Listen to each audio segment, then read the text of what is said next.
chapter of the last section. So because we did them out of order, it's going to be 8 and then what, 13, 14, no, 14, 15, and 16. So this is chapter 8, the chapter on memory. Um, Pretty interesting stuff in this chapter, I think. Several videos that complement this chapter.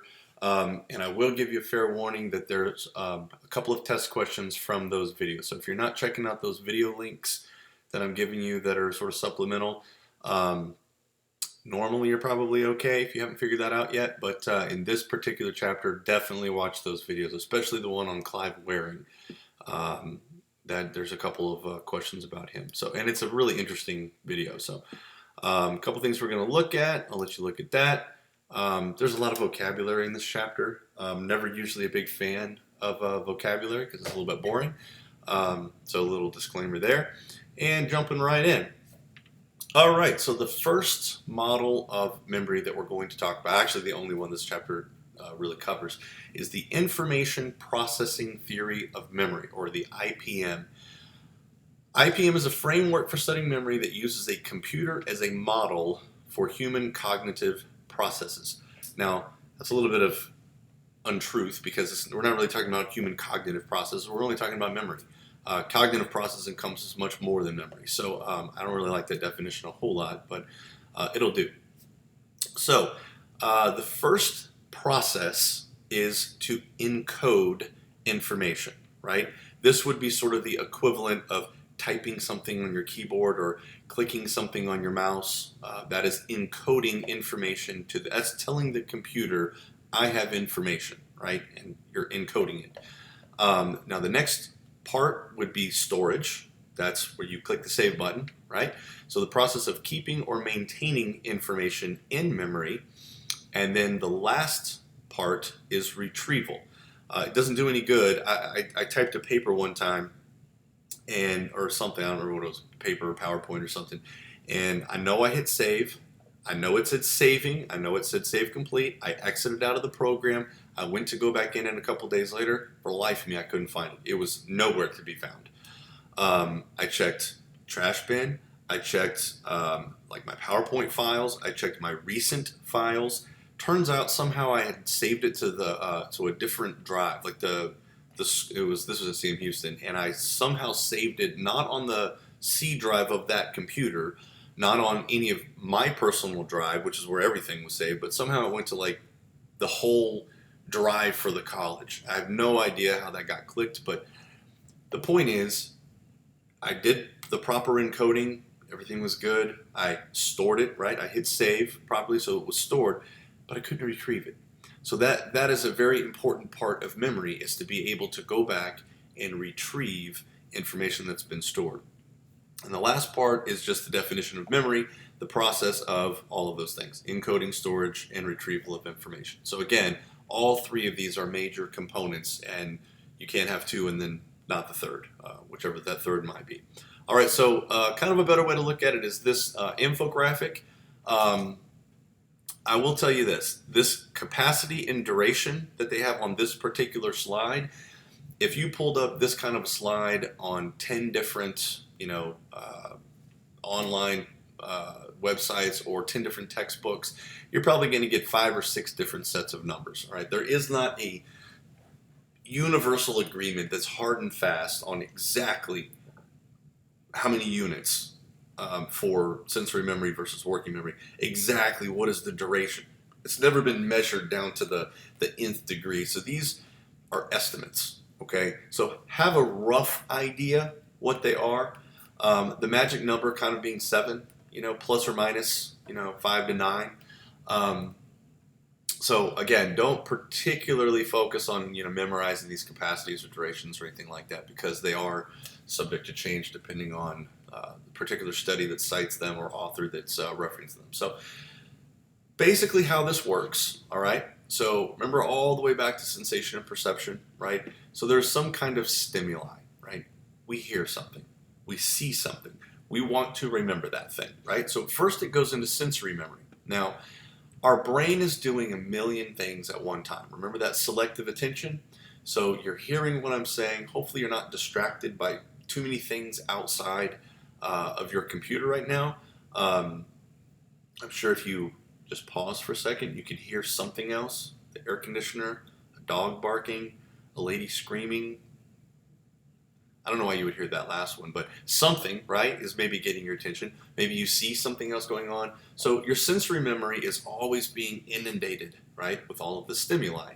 And again, we choose to focus our attention on that thing which we want to remember. So all of those other things drop out, right? It comes in, or goes into sensory memory, but we're not focused on it. We're not paying attention to it. We have no need to recall it in the future. So it's forgotten. So most of that stuff in, straight down. Now, there are some things that we want to remember, right? The words that I'm saying, some sight that you see that's really cool, you want to tell your friend about it later, right? So some of the sensory information we are paying attention to, right? That's this arrow right here. Now that information is going to pass through sensory memory, and instead of being forgotten, it's going to come over here to working memory, all right? Now working memory is named such because that's what's going on. There's a lot of work that's happening in this particular component of memory. Now this isn't in the slides, I don't think. Let me go ahead. Okay, it is in the slides. So let me explain this. So this used to be called short-term memory. We had sensory memory, short-term memory, and long-term memory. Here's the problem. Number one, short-term memory is not a very good descriptor as to what is occurring in that particular component.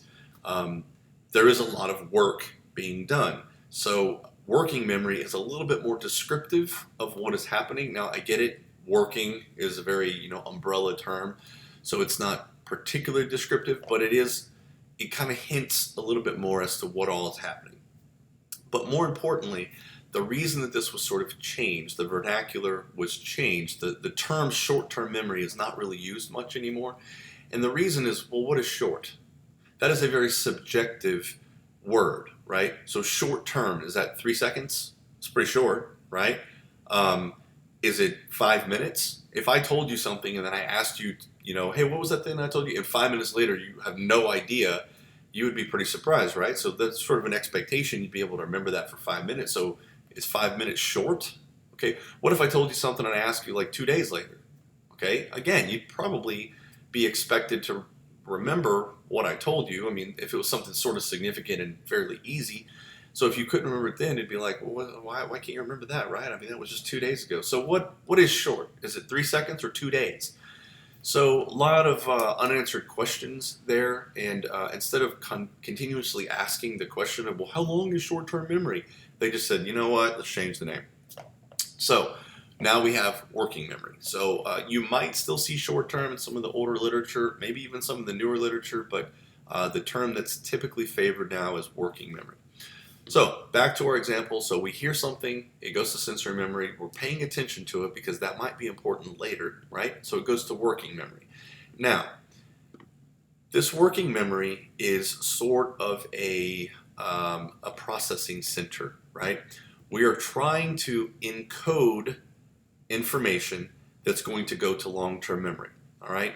But we can only operate so fast. And don't forget, while this is going on, this procedure of encoding, we probably have sensory memory still passing things forward that we're paying attention to, right? If I'm giving you facts and figures in a lecture, I'm not pausing so that you can stop, encode, okay, please continue. Okay, wait, encode, okay, please continue.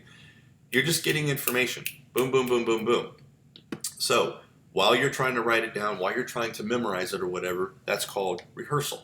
So what would happen if I said, okay, my phone number is 281-123-55555. Okay? Go out to your car and get your phone because you left it, right? You don't have it with you, which is unheard of, right? I know you would not ever do this, but you have to go out and get your phone, right? So it's going to take you maybe 4 minutes to walk over there, get your phone, walk back, and dial the number. So what are you going to do the whole time that you're walking? I just told you my phone number verbally, and now you have to remember it. Are you going to listen to it and go, okay, cool, I got it, and then think about some show that you're watching and what you're going to do when you get out of school? And are you going to just have that information go straight to long-term memory? No, you're going to rehearse it. You're going to do what everybody does. Okay, what's that phone number? 281-123-5555.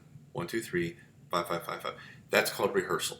Okay, so basically what you're doing is you're having your working memory rehearse that so it goes into a loop and it stays right here in working memory, right? So it's like a juggler, right? You got to keep those things in the air, right? Because as soon as you stop throwing them, there's a potential it's going to come down here. You're going to forget it, right? And we don't want that.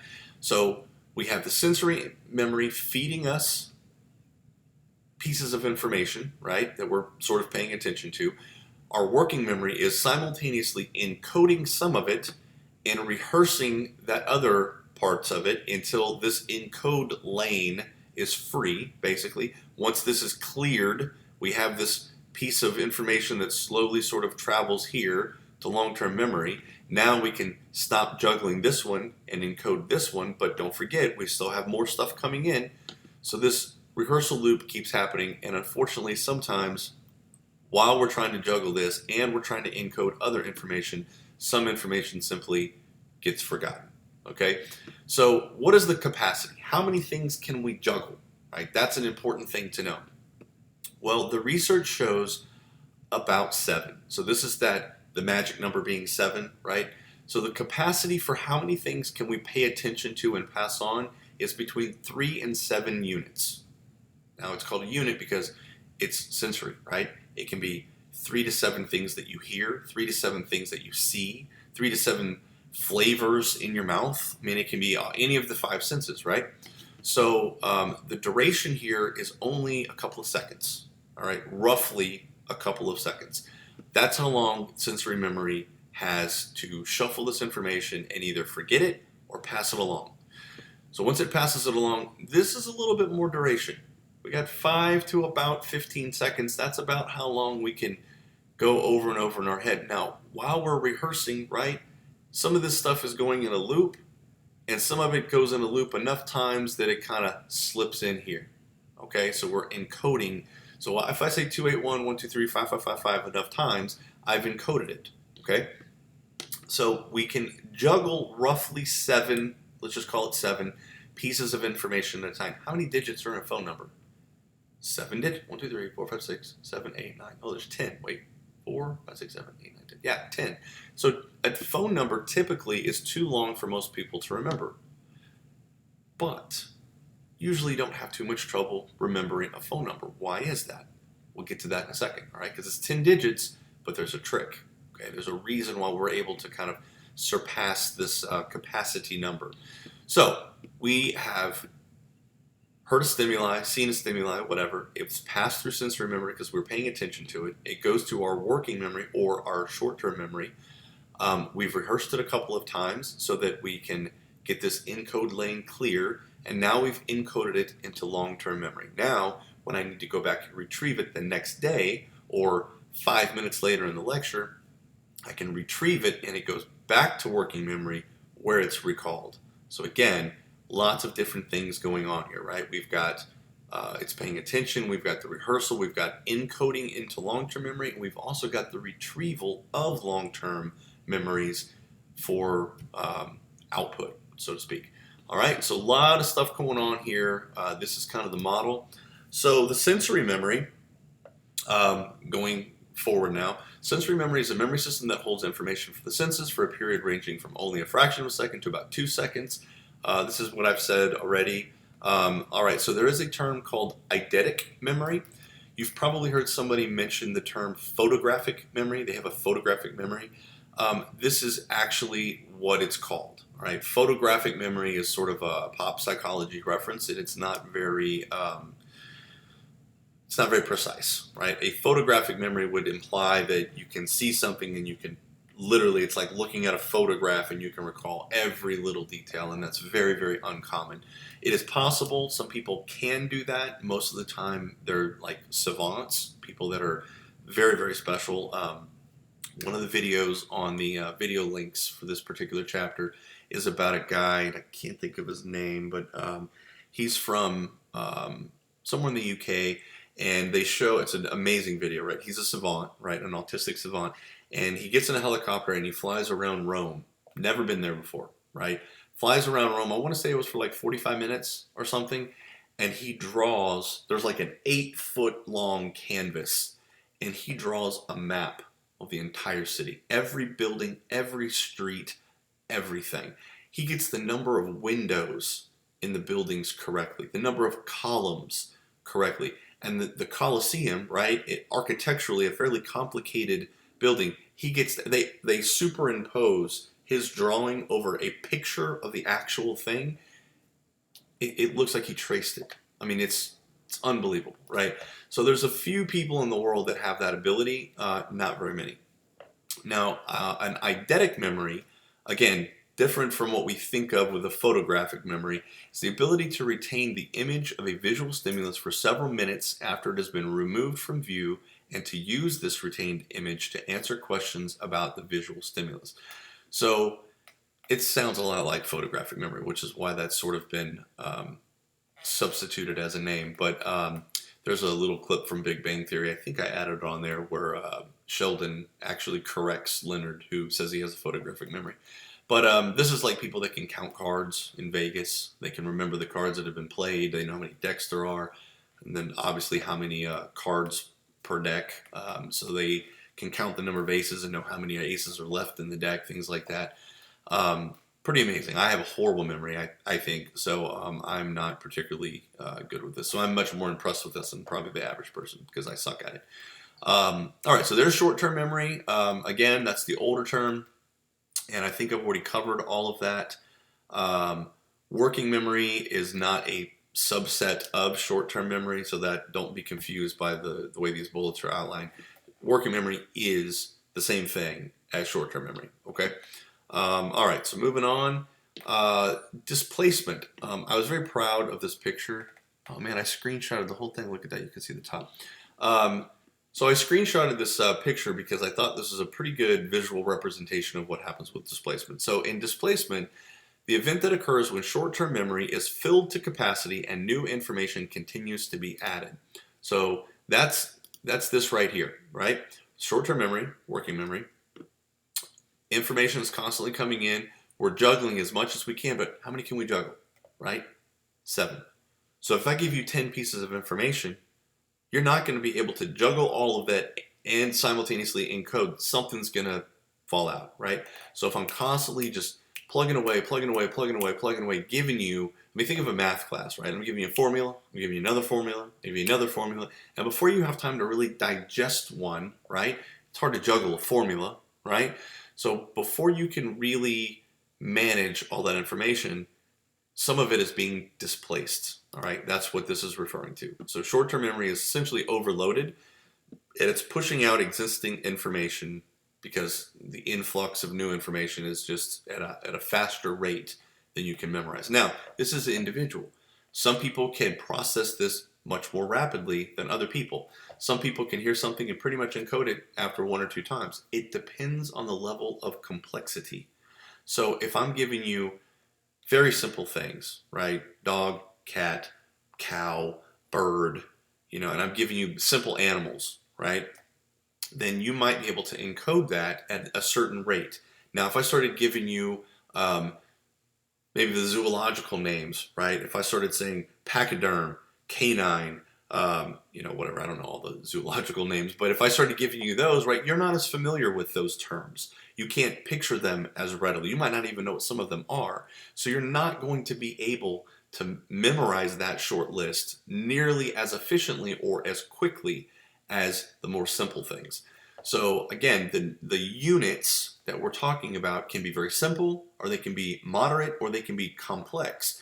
And obviously the more complex, the longer rehearsal you're going to need, because cognitively you have 2 things going on. You're trying to understand it and memorize it. And so you kind of have a dual thing going on, right? If I'm telling you dog, cat, bird, cow, you're not trying to understand that. You already know what those things are. They're very simple. So you're only trying to memorize. So there is a big difference in the information that's being presented, right? And again, if you have a very complex mind, if you've been exposed to many things, if you're very educated and you're very aware of all these different things, your brain has all these different connections, then you're able to absorb information at a much faster pace. Okay, so you can encode while rehearsing, and you can learn at a much faster pace. That's why the more education you have, the simpler education begins to get. I was able to go to a chemistry class, which I had taken before, like in high school, and I struggled with. And I took one a couple of years ago, and I breezed through it, made an A. And it's because my brain is like any other muscle, right? The more you use it, the more efficient it becomes. So the more classes that I've taken, the more things that I've been exposed to, right? I can scaffold this information, this new information, on top of other information that I already understand. So I was able to memorize these things at a much more rapid pace. So stay in school, right? It gets easier. All right. So going forward, I want to zoom out because I want to do this one number at a time here. So the next thing I want you to see, I'm going to put this number on the screen just for a second, and I want to see if you can memorize this entire number. Okay? Here we go. 2, 8, 1, 8, 3, 2, 7, 1, 3, 7, 1, 3, 8, 3, 2, 2, 8, 1. Can you remember that entire number? Most of the time you won't be able to remember that number. That's far too many digits. But if you noticed, right, if you're from this area, you can chunk these together into area codes. 281 is a Houston area code. 832, also a Houston area code. 713, the original Houston area code. Then I simply did those same 3 series of numbers backwards. 713, 832, 281. So, are you remembering, 1, 2, 3, 4, 6, 7, 8, 9. You remember 18 digits? Remember what we said about the number 7, right? The number 7 is about the most we can remember at a time. So, it would be very hard to remember an 18-digit long number. And if I were to give you pi, right, 3.142856, if I were to keep going with the number pi, how many digits would you be able to remember it out? If I just said it one time and then said, okay, your turn, repeat it back to me. Well, you already know 3.14 is pi. You might know 28. It comes after that. And after that, you probably lost, right? You might remember a few of those numbers after that, but you're probably not going to remember very many of them. But here we have an 18-digit long number, and you'd be able to remember that. Why? Because we chunk it into 3s. So we're really not remembering 18 digits. We're remembering 281, 832, and 713. 3 area codes. All you really have to remember is what order they come in. So then you just remember that order and then do it backwards. So we've taken 18 digits and we've chunked it down essentially to 3. Because again, we have 281, 832, and 713. That's it. That's 3 digits, essentially. So this information is chunked into 6 or even 3 groups. So we're able to remember much longer series of numbers. So again, if you're from this area, you have that knowledge to build on. You can take this long series of numbers and you can condense it down to something much more simple. So this is something that like physicists and mathematicians are able to do. They memorize formulas that you and I would struggle to remember, but they've done it for so long, they've rehearsed it so many times that they have fairly complicated formulas memorized. Like, I haven't taken a math class in over 20 years, right? But y equals mx plus b, that's the formula for a slope, right? I still remember that. So there's certain formulas that I even still remember for absolutely no reason because I've never in my life used it other than that particular class. But physicists are able to remember these formulas, right? And so they can string together 15 or 20 different formulas all together for, pages and pages and pages. Or, in the movies they have chalkboards just completely full of numbers and it looks amazing, right? And they're just writing it like it's its own language because a quarter maybe of the board is really just one big formula all put together. And so they're able to chunk that information together and solve very complex problems. All right, acronyms are another form of chunking. Or it's a mnemonic device. So something like every good boy does fine. Anybody know what that is? If you've ever studied music, this is the lines from the bottom to the top of a treble clef. The bottom line is an E, the next line is a G, and then a B, and then a D, and then the top line is an F. So every good boy does fine. They've used that for 100 years to teach music. Roy G. Biv. Everybody knows that, right? That's the colors of the rainbow: red, orange, yellow, green, blue, indigo, violet. And actually, just a little bit of trivia, indigo was not going to be considered a primary color, but Roy G. BV didn't really make a lot of sense, right? So they needed to put some kind of vowel in between those two consonants to make it something that was memorable. So BIV was created, and indigo is now a color that most people know, what shade of color that is, right? All right, please excuse my dear Aunt Sally. Everybody remembers that from math, right? That's parentheses, exponents, multiplication, division, addition, subtraction, right? The order of operations. Again, let's see. Anybody know Holmes? Holmes is and I don't live up there. I've only visited there like once or twice, but I can still remember all of the Great Lakes because of this. Lake Huron, Lake Ontario, Lake Michigan, Lake Erie, Lake Superior. So this is the Great Lakes. Then we have my very educated mother just served us nachos. Mars, Venus, Earth. No, I'm sorry. Mercury, Venus, Earth, Mars, Jupiter, Saturn, Uranus, Neptune. That's different than what I learned it because Pluto was a planet.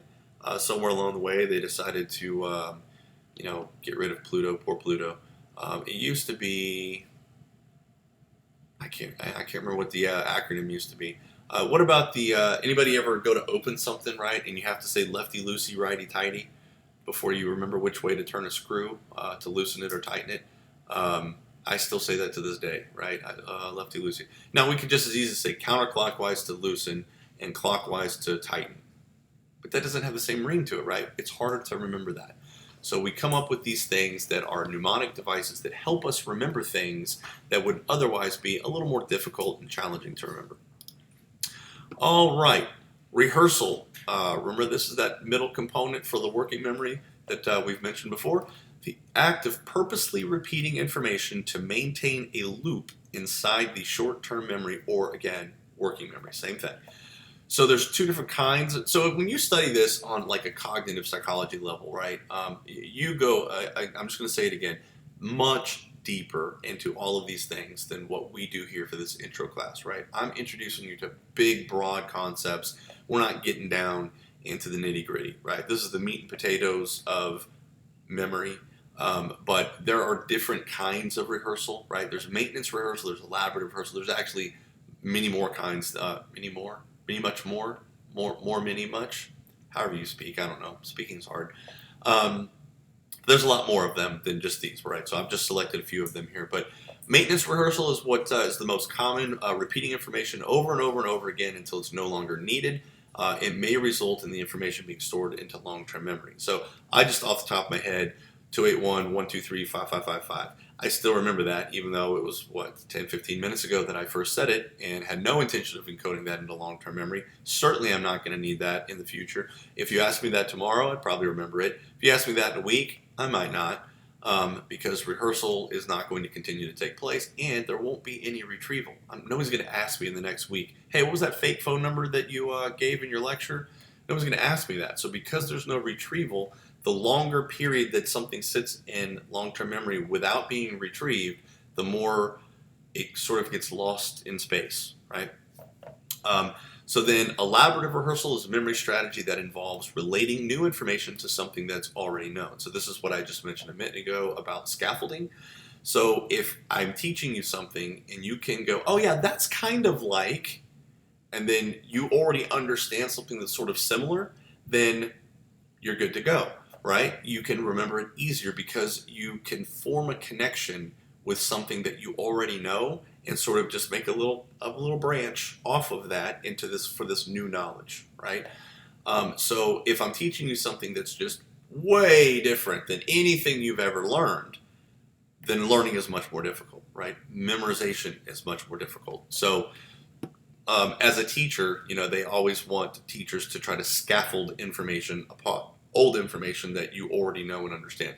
Now, the reason I put this picture here is if you've never seen this group before, this is a group, this Celtic dance group called Riverdance, and it was formed by a guy named Michael Flatley, who's since retired and passed on this to other people that lead it. But there's a video for that, and it's just freaking awesome. And it's interesting to me if you've ever done any kind of like dance, marching band. I mean, even football and stuff. I mean, you have to memorize plays, right? And it's fascinating to me to watch these guys and girls dance because I mean they're doing these steps. I mean, hundreds of steps a minute, and the show itself is like 90 minutes long. And I would love to hear what the number of taps per show for each individual is, right? They have to do 100,000 taps per show. So thinking of that from a memory perspective, I mean, imagine that these dancers have to memorize these fairly intricate physical dance moves. Now, in this case, they have their arms kind of locked to their side, so they are only moving their legs. So they don't have to memorize, arms and legs, which is infinitely more difficult, right? But just memorizing the direction that their feet are and the timing and to get it all right, and then to do it in unison with 99 other people on the stage just absolutely boggles my mind. I've gone to see Riverdance probably 4 times. Every time they come into town, I go see it. And I'm really disappointed. I actually had tickets to go see them in November, and then they canceled because of the stupid pandemic. But I would have gone anyway, but they canceled. So anyways, but I just sit there in amazement, watching these people, that have all of this stuff memorized. There's another video on the link of Daniel Radcliffe, right? Harry Potter. Now, I'm not a Harry Potter fan. I've tried to watch those movies. I just can't get into them. I don't know why. They're not bad. I just don't like them. And I can't even explain why. I'm a huge movie fan, right? I watch everything. And I just didn't care for them. I tried to watch the first, 3. I give it, 3 movies, and I'm like, yeah, no, I don't care. So anyways, not a big Daniel Radcliffe fan because of the Harry Potter movies, but I saw him on Jimmy Fallon, and he talks about liking rap, which nobody would expect, right? And he raps this song, which I've never heard before, that's called Alphabet Aerobics. And the interesting thing about the song is it starts with A, and then it goes B, C, through the alphabet, and it doesn't tell a story. It's just kind of random words that kind of form short little, not even really phrases, and there's kind of a rhyme scheme to it, but it's he starts with A, and it's artificial amateurs aren't all amazing. Analytically, I assault animate things. That's just gibberish, right? So it's much more difficult to memorize than you might think because, again, it's not, I can tell you the lyrics to 100 songs, right? Because they sort of tell a story, and I memorize the story. And so I remember the next line because I know, well, what happens next in the story, right? But if you just give me a list of 26 words to remember that start with A, B, C, D, E, F, G, and so on, that would be fairly challenging, but it's not just a word, right? Artificially, anyway, I just forgot how it started now. Broken barriers bounded by the bomb beat. What does that even mean? I don't even know what those words are. And he does this whole rap on Jimmy Fallon, and it's just freaking my jaw just dropped. And I'm like, okay, I'm a fan of his now. That's pretty freaking cool.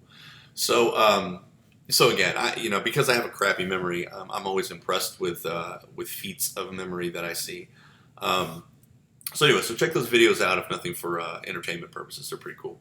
All right, moving on here. So long-term memory, again, I'm just giving you the meat and potatoes, but this is a little bit more broken down. So long-term memory is a virtually unlimited capacity. I mean, think of all the things you remember. Names, dates, places, people, events, things that happened in your life, things that happened to other people that they told you about. I mean, we remember, hundreds of thousands of pieces of information, throughout the course of our lives. And again, if we're every once in a while, we're revisiting that memory, right? We're retrieving it. It sort of refiles it for us, and we're able to remember it again. So these things, think of words and, things like, how many times have you, you hear a word and you're like, oh, I haven't used that word in a long time. I don't know if that happens to you guys, but, right, every once in a while I'll hear that. I'm like, oh, good word. I need to use that word more often. I like that. So you didn't forget the word necessarily because as soon as you heard it, you knew right away what it was, but it's something that had fallen far enough behind that you weren't able to readily recall that particular word when formulating a sentence. but then you hear somebody use it and you're like, oh yeah, that's a great word. And now it's at the forefront of your memory. And now the next time you're in a conversation, maybe you work that word into a sentence that you may previously not have done. So you didn't learn it, you already knew it, but it had been pushed back in your memory far enough that it wasn't quick to recall. So that's kind of the trick with long-term memory, is kind of a sporadic, periodic retrieval so that words don't get forgotten completely.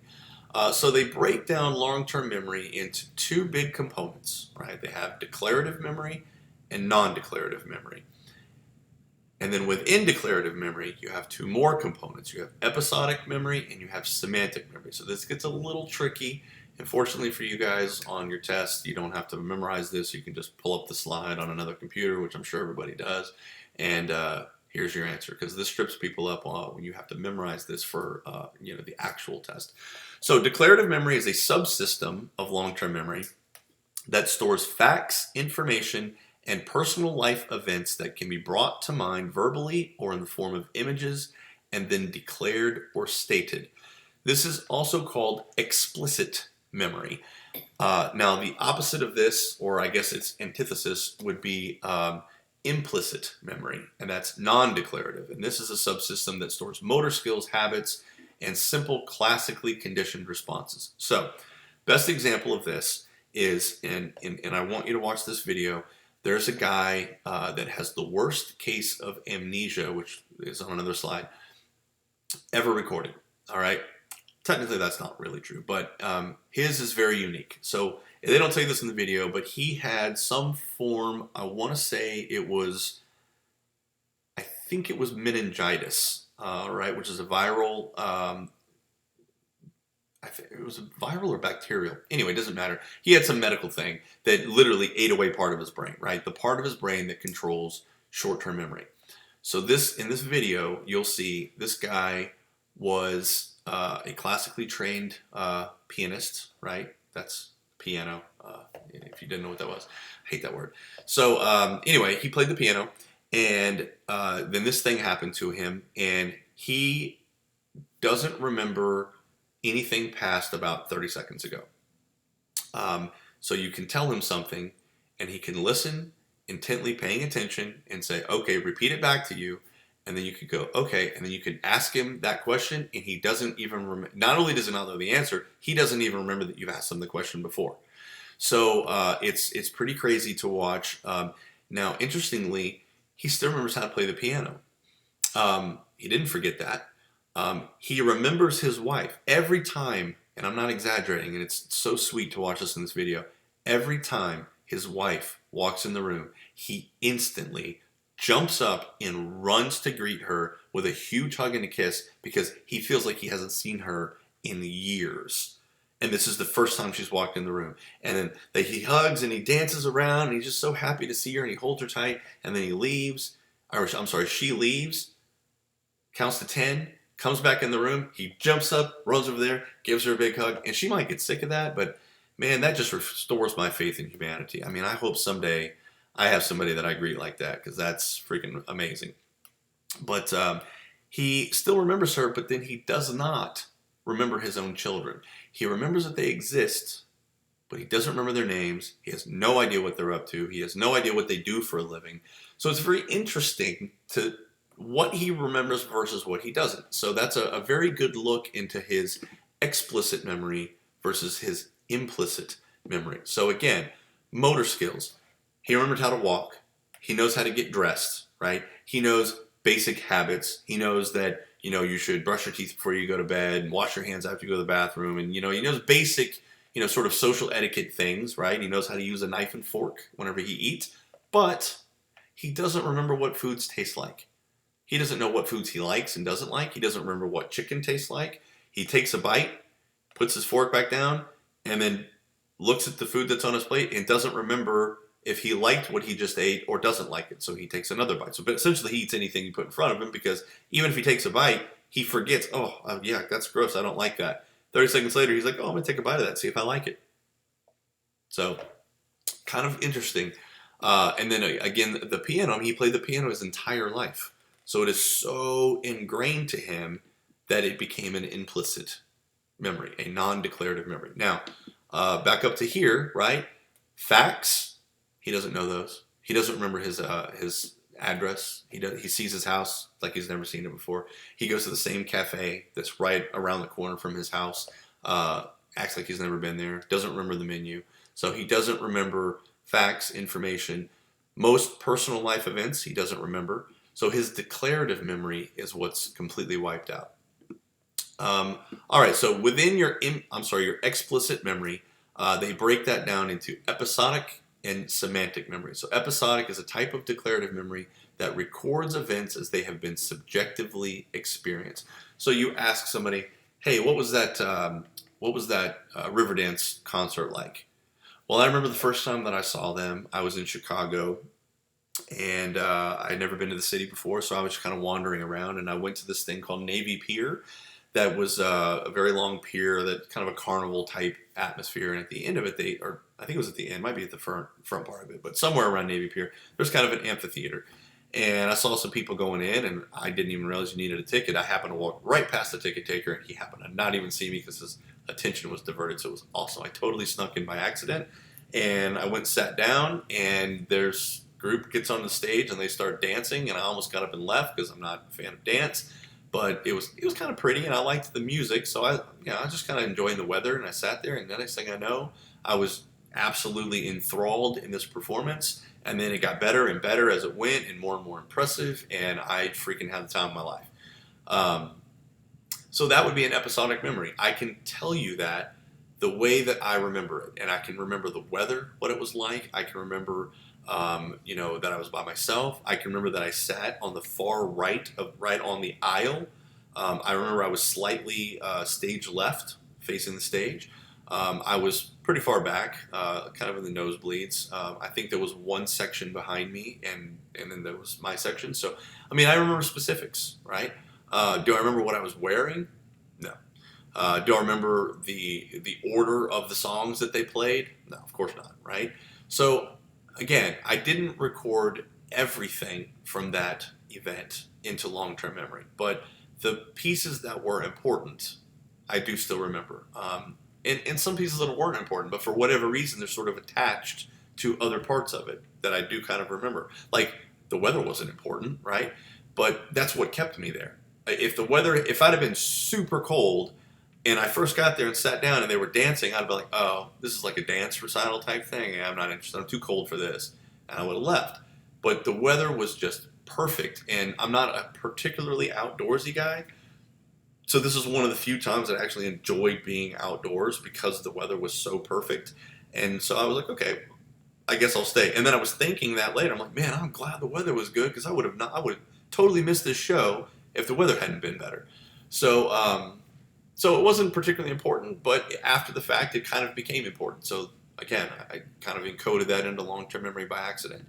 Now, semantic memory is the other part of explicit memory, and it stores general knowledge or objective facts and information. Again, social skills, things like that. Some of that falls under this, and some of that might fall under habit. So again, you have to be very, very specific, whenever you're looking at this, and what part of memory would this skill fall under. You might make an argument for semantic memory versus, implicit memory. You'd have to really know this stuff backwards and forward to really know where those lines are, because there's a little gray area overlap. So we're not going to too much worry about that. I'm not going to get that specific. So very general test questions on this particular stuff. All right, moving on. So recall is a memory task in which a person must produce required information by searching memory. So if I were to write a test and I give you a fill in the blank, right, which is obviously much more difficult than multiple choice. Why? Well, because if I don't give you a bank of answers, right, then you have to just remember what that's called, period. There is no, what's this next thing, right? Retrieval cues. So remembering something that is just like whenever I said, if I introduce you to, my friend, and then a week later, I'm like, hey, do you remember what my friend's name is? You're likely to be like, no, I don't really remember. And then what if I said, well, it starts with an H? Now you're going through H names. Is it Henry? Is it Hal? Oh, that sounds right. I think it was Hal. Was it Hal? Right? So that retrieval cue, which is the next one here, you're able to recall based on the retrieval cue. So that's why multiple choice is so much easier, right? And if you look in education books, right, there's something called Bloom's taxonomy. Bloom's taxonomy is kind of like that Maslow's hierarchy, and it's like your basic level of education, and then like more difficult and more difficult. So it starts like the easiest is multiple choice, and then the next thing above that would be like recall, and then the next thing above that would be like writing out an essay, right? Because you really have to know everything for that. And then the thing above that would be, I'm not even going to ask you questions, right? Because that still is prompting you. If I ask you a question, you have to write an essay. Well, at least you know what the essay is about. If I say, okay, that's the chapter on memory, so here's your test, and it's a blank piece of paper, and it says, write down everything that was in this chapter. That's a lot of recall, right? You're going to have to remember every single slide, every single thing that we've talked about in this chapter. Obviously, that would be a much more difficult task than either essay or fill in the blank or certainly multiple choice. So recall is a memory task where you produce the required information by searching through memory, much more difficult. A retrieval cue is any piece of information that aids in retrieving particular information from long-term memory. So if I gave you, clue, basically, that would be a retrieval cue. Recognition is a memory task in which a person must simply identify material as familiar or having been encountered before. So recognition is multiple choice, and it is far easier than just simply recalling. So remember the difference between those two things. Recognition from things on a list versus recall, where you just have to search your own memory for it, and that can either be with or without retrieval cues. Okay? All right, interesting. I like this part. So there's something called the serial position effect. So the serial position effect is the finding that for information learned in a sequence, for instance, a phone number, recall is better for the beginning and the ending, and what we forget is that chunk in the middle. Why is that? Well, there's two reasons, and I'm going to go back to this slide. So I give you a 10-digit phone number. So remember, the capacity, we're not going to talk about chunking. Let's say that this is an area code that you don't remember or you're not familiar with, right? So I'm going to give you like a Huntsville area code that you may or may not know. So it's like 936-407-1253, okay? That's a lot of numbers to remember. You probably haven't remembered all of that. So if I ask you to tell me that phone number again, right, you might remember 936. Why would you remember the first part of the number but then forget the middle part?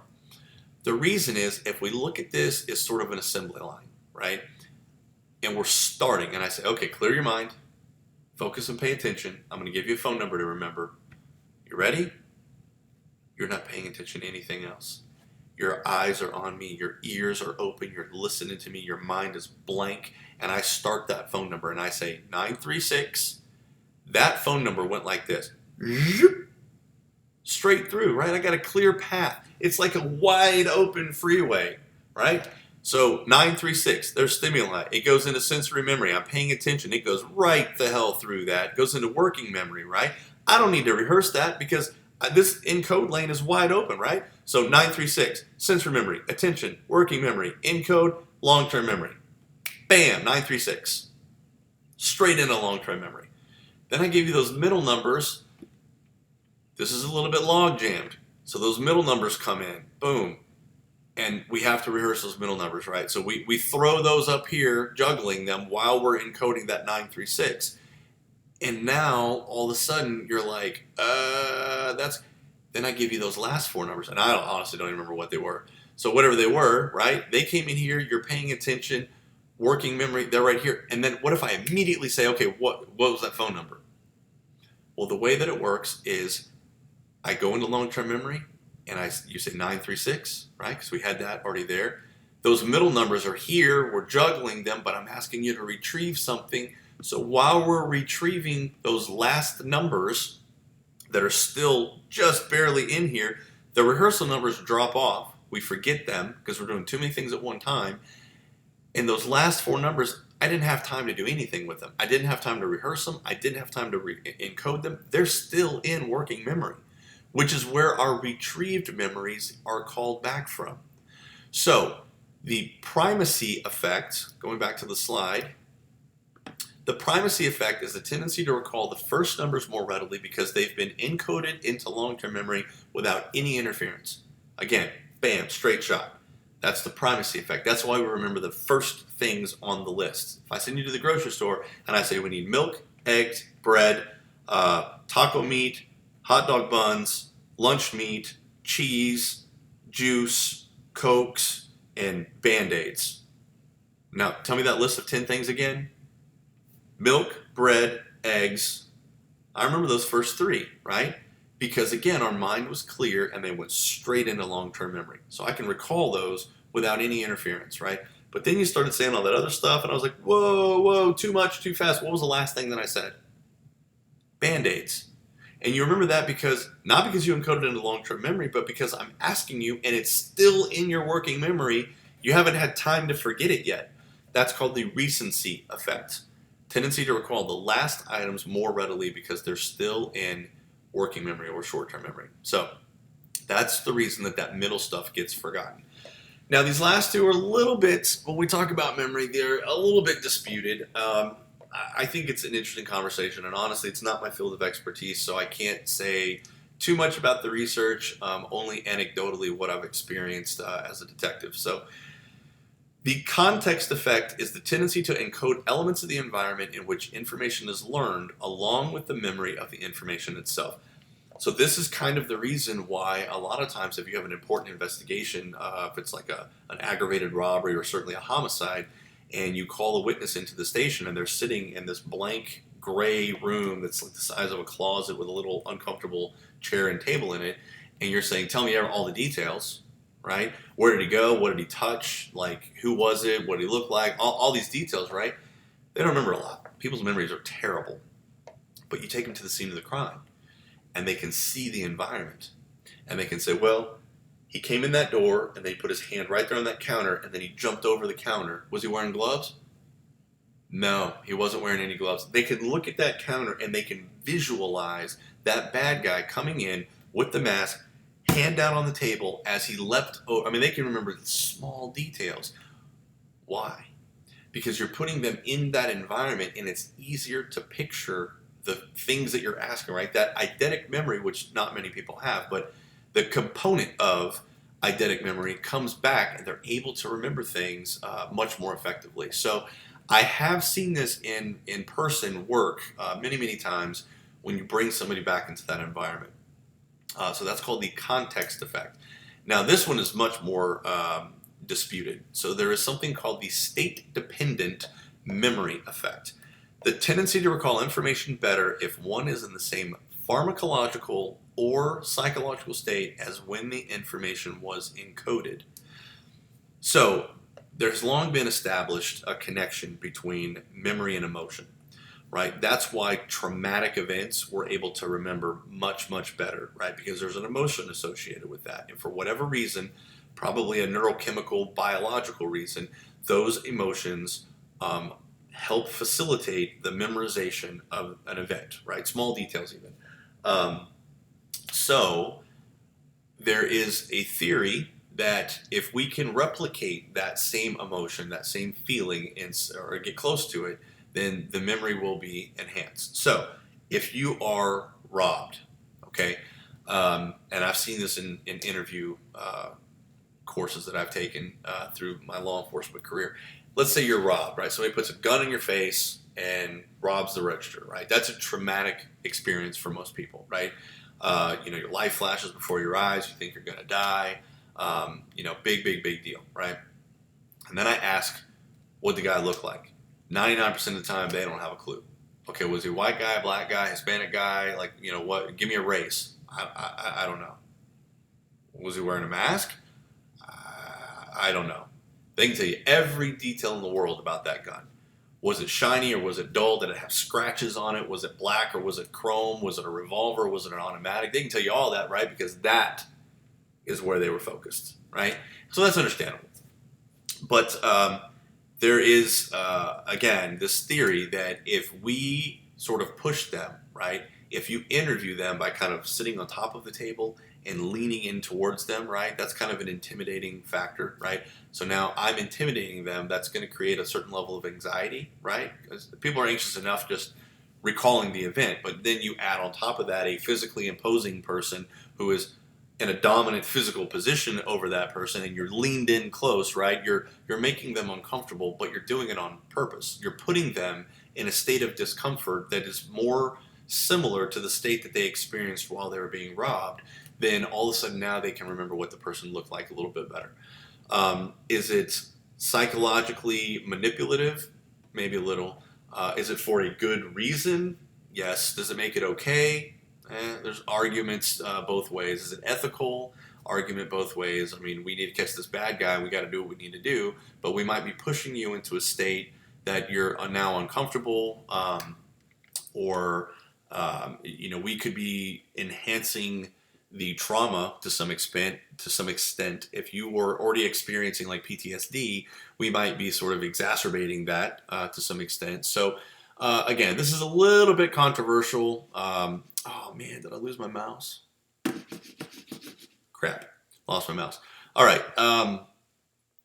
Remembering as reconstruction. So I'm just going to briefly go through this because it was kind of touched on in the previous chapter. Because again, we did these chapters backwards. But remember we talked about Piaget in the developmental chapter, which actually I think is chapter 9, which would have come after this. But schemas. Schemas are frameworks of knowledge and assumptions that we have about people, objects, and events. They start off simple. I think I've kind of maybe touched on this, so I don't want to go into a lot of detail here. But we have a schema for dog when we're 3 and mom brings home a dog. And we make observations as best we can as a 3-year-old. And we say, well, it's furry, it's got 4 legs, it's got a tail, and it barks. So that's what a dog is, right? All of those things. As we get older, we learn more about dogs, how to differentiate one breed from another, that maybe not all of them bark the same. Some of them bark a lot more. Some of them are not maybe furry. Not all of them have tails. They might have different looking tails. I have a pug. He has a curly-Q tail. Some dogs have one big long tail. Some have a big bushy hairy tail. Some have a little nub. So we start learning more about this as we go. And our schemas become much more complex. So they start looking more like this, right? Instead of just physical characteristics, which this is all physical characteristics. Now, all of a sudden, we have just one dot for physical characteristics. And within that dot, we have all of these things. But now we have another dot that's for behavior and another one that's for breed. So again, much more complex. And then our schemas become all interwoven with each other, right? So if you wanted to take some time to look at that, that is an actual sort of chart as to how schemas are interconnected. And this is why in my developmental class, I really emphasize over and over the importance of exposing your children when they're young, developmentally, growing at exponential rates. Expose them to everything you can. Take them to art museums, take them to plays, take them to not just, movies, but take them to zoos, take them to amusement parks, take them to carnivals. Let them experience the world as much as you can, right? Even things like, I don't like art museums. I'm not an art guy, but I still take my kids to them, and they still have a memory of that. They have an exposure. They're creating those schemas, right? They may not use them. I don't use mine for art. I don't know the difference between a Monet and a Renoir, right? I don't care. So I don't use those, right? But I've been exposed to it. I can at least name those 2 artists, right? I can talk about, Cubism, and I can talk about, a couple of different kinds of art. I don't know. I can't look at a piece and tell that that's Renaissance or whatever. But because I've been exposed to it, right, I can learn other things that are maybe sort of tangentially related to those things that I don't care about, but I can scaffold from that this new information. Right? So you want to talk about like computer graphics in a game, then that's more interesting to me. So we could talk about that. And if you wanted to liken it to something that was, painted by Salvador Dali, then I'm like, oh yeah, I've heard of him. He just the one that does all the weird stuff, right? Like the one with the melted clocks and all that kind of stuff. So I don't know a lot about art, right? But it's interesting to me that we're talking about this in the context of a video game, and I can reference back to that stuff that I already know. So when you expose your kids to classical music and different kinds of music and all of that, then they have a much more robust understanding of the world, and they have a much deeper well to connect to with new information. So it's kind of like, why do we have to learn algebra? I'm never going to use this crap. You're right, you're not. But what you're learning is not necessarily math. I mean, yes, you're learning math, but you're not learning math to learn math. You're learning math because there is a logic there. Here's the rule, and here's how that rule is applied to this particular math problem. So you apply the rule, you plug in the numbers, you do the arithmetic, and you get an answer. So that process is what's important. Not so much that you memorize the formula or you know when to apply this formula to what situation, unless you're going to be, an architect or something that uses a lot of math, some kind of engineer. It's not important, but it is a requirement for almost every degree for a reason, because you're learning how to learn. You're learning how to do a logic issue on anything, whether it be a problem that you have with a coworker, right? So logically, why are they talking to me the way that they're talking to me? Well, what are my options? Okay, I go through defense mechanisms that I'm aware of. I go through the pieces of their life that I'm aware of. What are they going through? Are they going through a divorce? Maybe their parent is very sick, and so they're stressed out with that. Maybe financially, I know that they were talking to somebody so then I overheard part of the conversation about they had to skip paying their mortgage this month because such and such. Maybe their husband got laid off. And you know what? All of this adds up to, now I understand why they're talking crappy to me. It's not because I'm a bad person, right? I don't need to lash back out at them. It's not, because they're a terrible person. It's because they are inundated with stress in their life, financial, health, all these things that cause people to be stressed out. They have all of them going on simultaneously, and they're projecting onto me. So that is not a math problem, but I am still applying logic to that situation based on all of these things that I do have an understanding on, right? So that's kind of how schemas work. Schemas, again, they all connect, and the more of these you have, right, the more of these we've created in our youth or in our even young adults, the easier they are to connect with each other, and the faster you're able to understand new concepts. All right. Last couple of things here. Source memory is a recollection of circumstances in which you have formed a memory. Most of the time we know what we know, but we don't remember how we know. So if I told you, what is the word plethora? Plethora. I have a plethora of books. Okay, some of you might not have heard that word. Some of you might have heard it. But if I said, where did you learn that word? You probably don't remember. I happen to remember that particular word. I dated a girl when I was in high school that went to Rice University, and she has a double PhD now, and she's the smartest girl that I ever knew. And she used that word one time, and I felt really intimidated by her because she was 2 years older than me, and I was a sophomore when she was a senior, and I knew she was smart, but I also knew, I'm not dumb. But then she would use words like plethora, and I didn't know what it meant, and I just felt really dumb. She used that word and then looked at me like, you don't know what that means, do you? And I totally didn't. And I didn't want to admit that, and I just remember that moment. That's rare. It's rare to specifically remember where you learned a particular thing, right? There needs to be some reason to remember that. I remember because I was embarrassed, right? So again, we talked about the emotion being attached to a memory. Most of the time when we learn a new word, there's no emotion attached to it, right? So there's no reason to remember it. So source memory is, it's rare. You don't usually remember where you learned something, right? Unless you specifically practice source monitoring. That is intentionally keeping track of the source of information. So you do this a lot more in grad school. So in grad school, you read all this research, right? And I used to have a sister-in-law, and it was so funny to me because she was smart. She was an intellectual person. I hadn't gone to grad school at that point. I think she did end up going after later. But she used to say all the time, well, studies have shown, and then she would say, whatever emphasized the point that she was trying to make in the conversation. And she'd said that all the time, and I never said anything about it. And then, one time we were having a conversation about parenting because I was a parent and she was not. And I had done lots of research on it, both through my academic career and because I was a parent. So of course, it was important to me to understand. So I had done all this, and she was like, well, research has shown, blah, blah, blah. And I said, what research? And I just shut her down immediately. And she just looked at me like nobody's ever called her out on that. And I'm like, no, what research? Like, who is the author? Well, I don't remember the author, but where'd you find that research?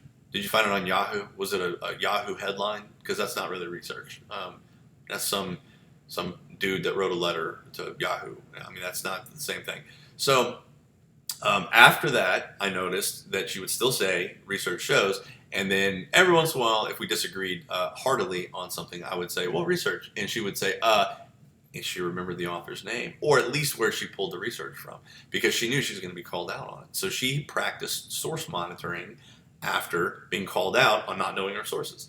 So, in a normal conversation, that's not going to happen, but I do think it's important if you're going to pontificate lofty subjects, right, to your fellow peers, that you know where that stuff came from. Don't go, I saw it on Facebook, whatever. Like, again, know your sources, have an idea. That, people used to quote, there's a book, and I've actually read the book. It's a great book. I really enjoyed it. It's called Men Are From Mars, Women Are From Venus. They were popular in the 90s. And it was written by a guy named Dr. John Gray. And again, great book. Very valuable information in it. He is not a doctor.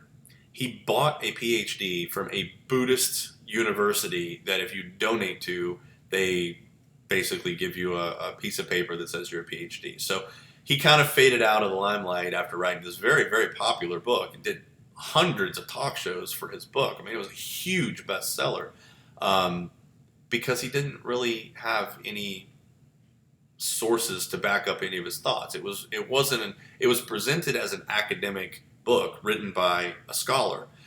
And then when everybody found out he wasn't a scholar, everybody just discounted the book, which I think is a shame, because I think if he hadn't have, had the pretentiousness behind it, and he just would have been a dude that wrote a book about the differences between men and women's thought processes, I think he would have gone really far. In fact, he probably could have used that book as a dissertation and gotten a PhD from writing that book if he'd have put the right amount of, done the right thing with it. But anyway, so source memory, again, is a recollection of the circumstances in which you formed a memory. A flashbulb memory, memories for shocking, emotion-provoking events that include information about the source from which the information was acquired. So flashbulb memories are like whenever people would ask, like not my generation, but older than me, like my parents, where were you when you found out JFK was murdered or assassinated? Most people, in that generation remember exactly where they were when they heard that news. Did a friend tell them? Did they see it on the news? Did they hear it on the radio? Whatever the circumstances were, that was in their head. I still remember exactly where I was when Princess Diana was killed in that car wreck.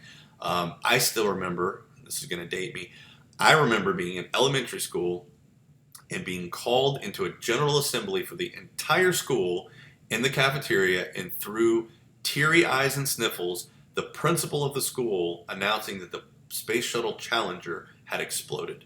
And everybody started crying. And I looked around the room and I was like, I don't know, is that a big thing? I mean, it sucks, but doesn't like tragedies like that happen all the time? Like, I was hardened as a little kid. I already was like, I don't get why people are crying. I didn't know them. So anyways, I'm terrible. But I still remember where I was. So there were certain things that happen in our lives that are just so... I remember 9/11. I remember exactly where I was. I was playing hooky from work. I did not want to go to work that day. And so on purpose, I was trying to be super, super late. And I was sitting down in the back of the shower, kind of half asleep, letting the water hit me. And my phone was just ringing off the hook. And I thought it was work, going, where are you? And I was like, I'm just not going to answer. And it was my mom wanting to tell me to, go dig a bunker and jump in because we're under World War III attack. And anyway, so yeah, those are all flashbulb memories. Like, there was a lot of emotion behind the event, and I remember small details about it. So all the research about this, interestingly, shows people have a high degree of confidence in those memories, but they're not very accurate. Even when faced with information that contradicts what we remember, like let's say that I'm picturing Miss Calendar. I still remember that principal's name because of this event. I don't remember a single teacher from elementary school, but I remember Miss Calendar was the principal that was crying on stage talking about the Space Shuttle Challenger exploded. What if you told me, actually, that happened when you were in 6th grade? You were in junior high school. You weren't in elementary school. Research shows I would tend to argue that. No. I was in elementary. I distinctly remember. We have such confidence in those memories that even when presented with refuting evidence, we won't buy it. You know, we trust our memories that much, even though all the research has shown how bad memories really are. And if you're interested in the subject at all, there is one of my favorite researchers in the field of psychology. Her name is Emily Loftus, Loftus, and she is a forensic psychologist, and she did a ton of research on eyewitness testimony and the fallibility of memory, and all of her research literally is interesting. I literally have never seen anything she's ever written that's not pretty mind-blowing. She's definitely my favorite researcher because it flies in the face of what we think. You know, we think that you were involved in something traumatic, you would remember it, right? But we have this reconstructive memory where we remember bits and pieces and then we reconstruct it as one long sequence. So we fill in those blanks that we don't really remember with logically what would make sense. But that's not always what happens in real life. Sometimes logic sort of defies what reality, and reality defies logic. And so we remember it, the pieces, right, which are accurate, but then we fill in all these blanks with what we think might have happened, and none of those are accurate. So yeah, that's interesting to me about the effects of flashbulb memory and our degree of confidence. Autobiographical memory is just your own recollections about your life. Positive bias is the tendency for pleasant memories to be more easily recalled than unpleasant ones, and that seems to make sense from a self-preservation standpoint. We kind of try to bury the unpleasant memories. They say time heals all wounds. I think it's because the more time that goes by, we don't recall often the bad stuff. Hopefully you don't. So I was badly bullied in 6th grade by 2 different groups of people, as a matter of fact. One was at my bus stop, the delinquents that lived down my street, and then the second group was in my gym class. Totally different group of kids that just used to beat me up every day. I don't recall those things on purpose. I specifically try not to remember that stuff. And so over time, I've kind of forgotten the emotion. I've kind of forgotten the bruises. I've kind of forgotten a lot of what happened. But then if I go back and I think of pleasant memories, those cross your mind from time to time. So we recall them at a much higher rate.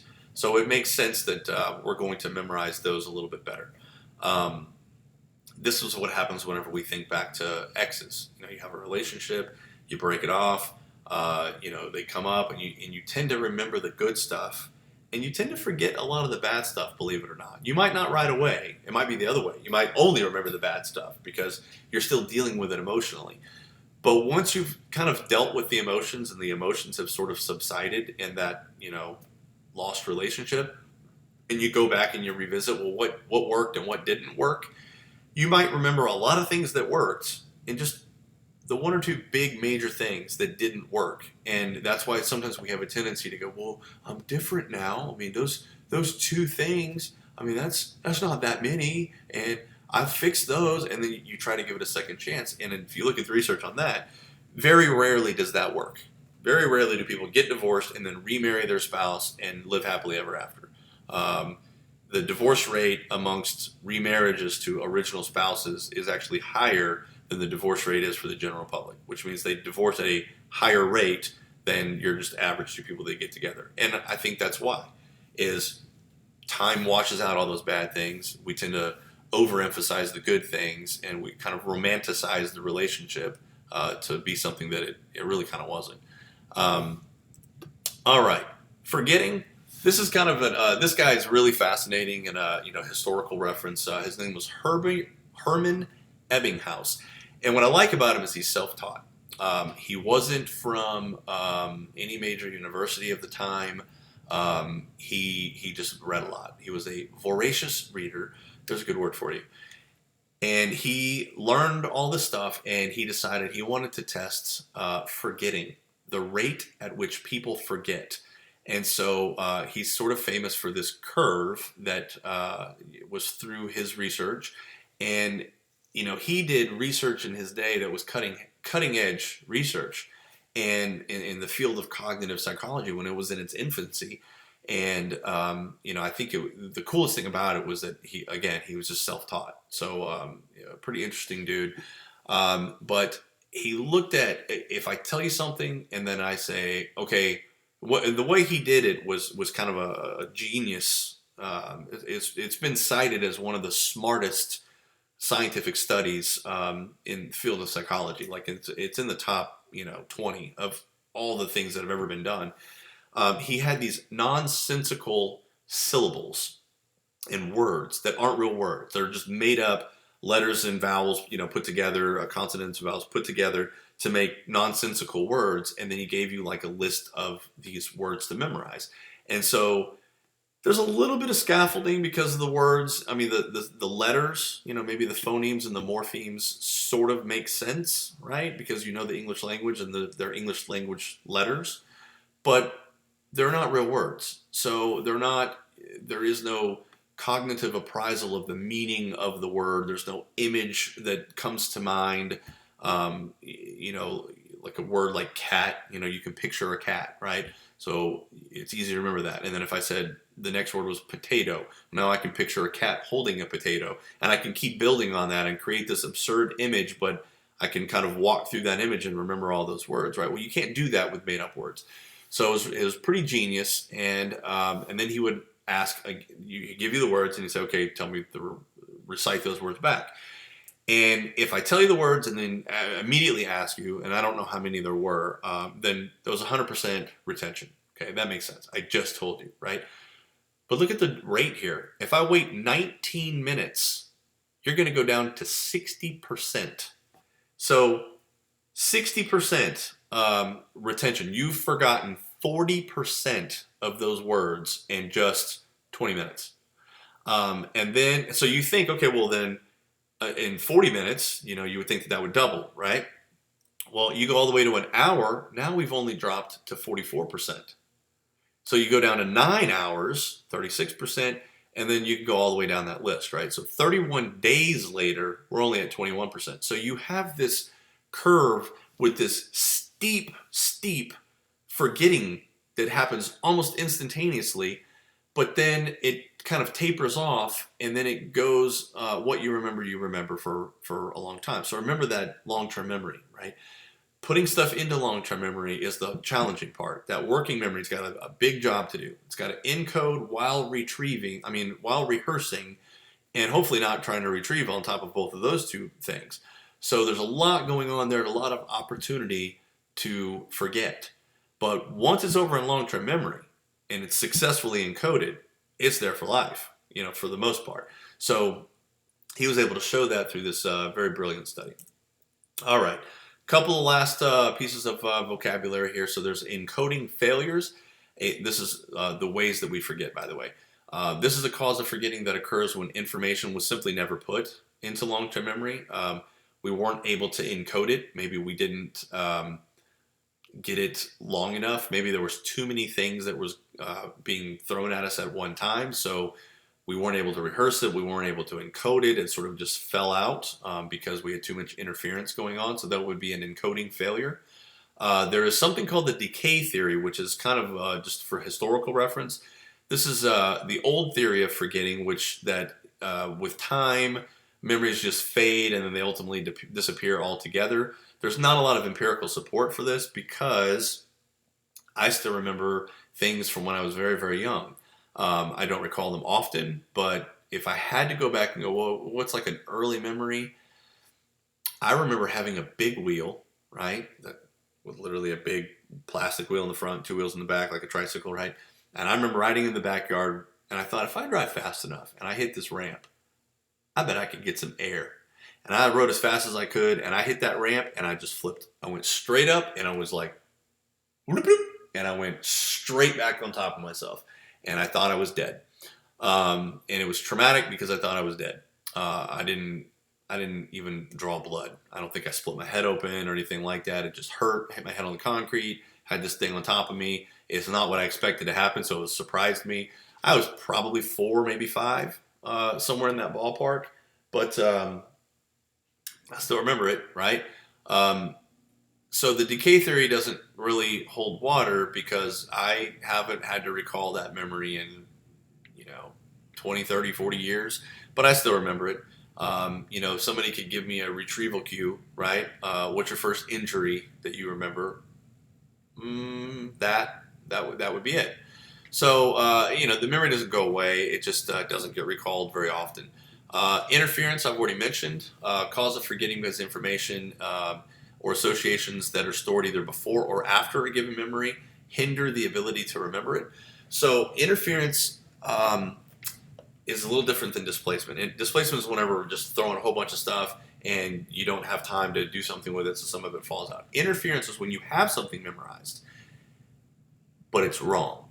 So have you ever memorized the lyrics to a song and they're wrong, and then you hear the song and every time that lyric comes up you sing the wrong word or the wrong line and you're like, oh, that's not the right word, right? Because your brain is now competing. Or you learn somebody's name and then you realize that's not their name. You thought their name was Paul, but it's actually John. It's not even close, right?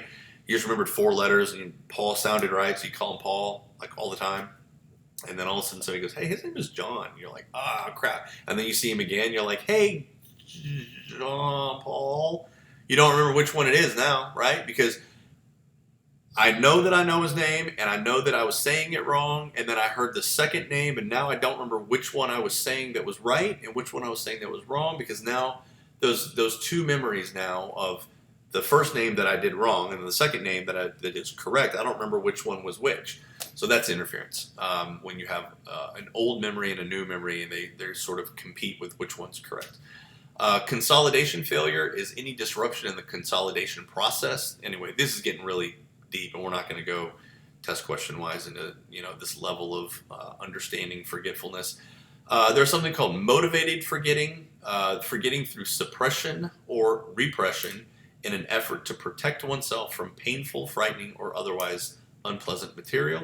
So again, you're picked on, you're motivated to forget that, right? You get out of a relationship, you're motivated to forget that person. I dated a girl for 7 years, and I didn't like her after the second day. But I mean, she was from an alcoholic family. Her dad beat her up, or beat up her mom too. She moved in with her sister. I met her at the very end of high school. She graduated with I did high school and wasn't sure what to do with her life. Her sister didn't want her to live there anymore. She had nowhere to go. I just felt the chivalrous duty to say, well, I have an apartment. I guess you can move in with me. And that stayed that way for 7 years.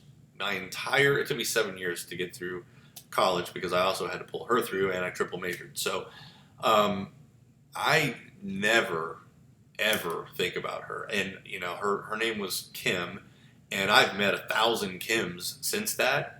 She doesn't pop it. That's not a retrieval cue for me. It doesn't pop anything up. And I think it's because I'm motivated to forget that 7 years of my life, because not because it was an emotional breakup. There was never any emotion involved. The emotion is I'm mad at myself for ruining my entire collegiate experience. I didn't go to any frat parties. I didn't date while I was in college, of all places. All the fun stuff about college, one night stands and getting drunk and all that fun stuff. I didn't get to do any of that because I was in a live-in girlfriend relationship type thing, and I knew it wasn't going to go anywhere. So as soon as we graduated, I was like, okay, bye, see ya. You can support yourself now, so I'm out. Which sounds really bad, but she was like, oh, okay, yeah, that's a good idea. I mean, we just used each other for 7 years. So, I'm motivated to forget that period of my life. Not particularly her, but just that whole period of my life just sort of was boring and sucked. It's an unpleasant material. Finally, retrieval failure is not remembering something that you're sure that you know. It's on the tip of my tongue. I know it, but you can't pull it. And then later, it always happens after that person walks away. You're like, oh, I remember now, right? You're not even thinking about it anymore, but it pops into your head. that's just a temporary retrieval failure. It just took a while to kind of sort through and find out. And a lot of the time, the reason that happens is because of interference. I'm trying to remember, and I got all these things going. Did it start with a P? Did it start with an F? Did it start with a J? No, you know what? I think it rhymes with and you're like, and you got to shut all those voices off. And it takes a minute to get all those voices that are trying to help you remember quiet. And then whenever everything's quiet, now you can suddenly remember it. All right, that's a retrieval failure. All right, last thing on here, amnesia, which is broken down into two different forms. Amnesia is a partial or complete loss of memory due to loss of consciousness, due to brain damage, or some other psychological cause. There is something called anterograde amnesia and retrograde amnesia.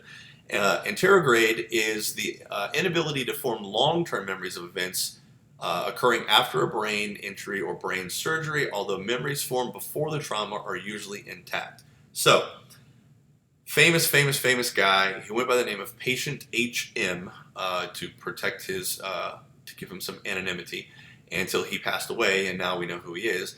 But this guy, I'm trying to remember. I think this is the one. He had severe epilepsy. If I'm thinking of the right person, I think I am. He had severe epilepsy. Like we're talking 3 to 5 grand mal seizures a day, every day. Horrible way to live, right? Having all these seizures.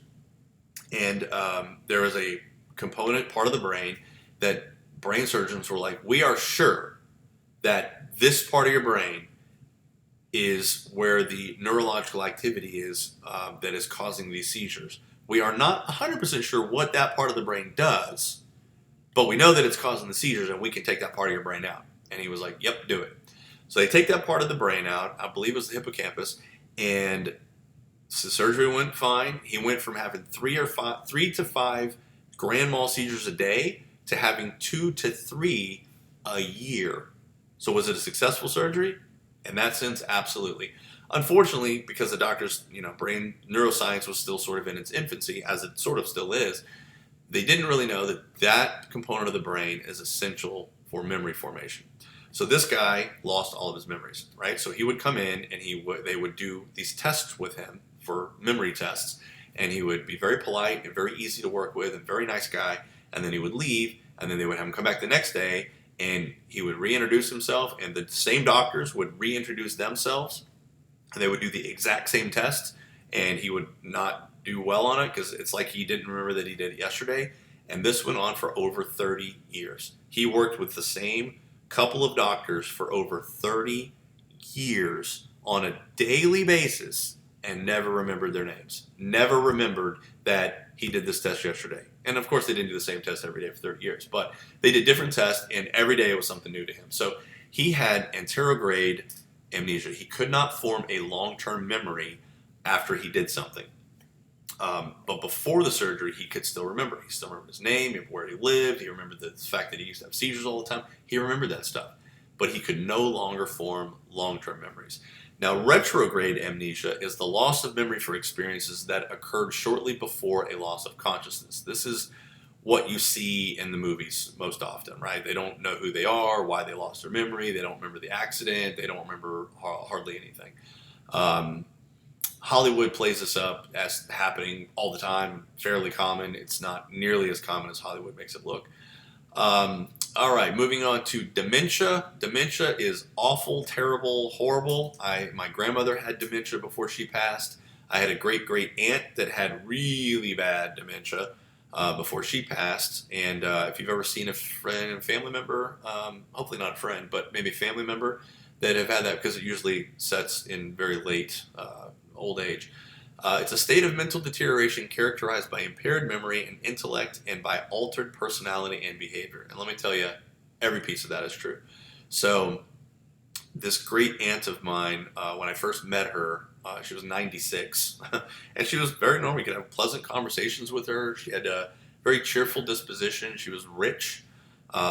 She had a couple $1 million in the bank. So, no real thing to be unhappy about. She lived on the top of a very large, I'm going to call it a hill, damn near looks like a mountain in Austin. And she had a house right at the very top of it that was about $700,000 house. Um, so yeah, she had a pretty good life, and all of a sudden she just got mean. She would cuss at you. She would cuss you out. She would throw things. She took a knife to her couch and slashed it all up because she thought there was a monster living inside of it. She would look up to the top floor. There was like kind of a indoor balcony into the second like loft area of her house, and she would look up there and just talk to random people, and she would tell them to keep it down. Their cocktail party was too loud. There was nobody up there. So yeah, she broke her ceiling fan one day because she said that whenever she would go to sleep, it would lower and it would be right above her head, and the blades were about to cut her face off. I mean, it was just terrible, and I just thought, wow, what a horrible way to live out your last couple of years. She lived for like 2 years like that too. So yeah, mental deterioration. Couldn't remember anything. Her intellect. She used to do crossword puzzles and things like that. Couldn't do those anymore. Um, Obviously, her personality and behavior changed. So that's dementia. It's not pleasant. My understanding is that that is the reason that. So actually, what she had was something called Lewy body disease, which is just dementia basically, and that is the same thing that Robin Williams was diagnosed with. And when he was going through some dementia and wasn't publicly known, but his wife knew about it. And then they got him diagnosed with Lewy body disease. There is no cure. There is no real medicine that you can take for it. It's just this is the way it's going to be, and it's going to get worse. He went, no, it's not. I'm done, and he checked out. So his suicide was not because of depression, like most people think, because he also had struggled with bipolar. It was because he had this dementia, and he had already experienced some of the thoughts and the feelings that were associated with it. And this was very early stages of it. And he went, nope, I can't live with that. So God, please don't let me live to old age, because I don't think I could handle that. And then last but not least, Alzheimer's disease. So Alzheimer's is an incurable form of dementia characterized by progressive deterioration of personality and intellect resulting from widespread degeneration of brain cells. So Alzheimer's disease and Lewy body disease look very, very similar. To be quite honest with you, I couldn't even tell you the particulars of what makes it one diagnosis over the other. I don't know if it's the etymology of what's causing it, deterioration of brain cells versus the myelin sheaths on the axon terminals. There's some very nuanced differences physiologically between the two, and I don't know them. That's beyond my field for sure. But anyway, yeah, all of them are bad. Just know that Alzheimer's is a form of dementia, and dementia is mental deterioration, basically. All right, that wraps up this chapter. 3 more to go. So we're getting close. We're getting close. Y'all have a good one.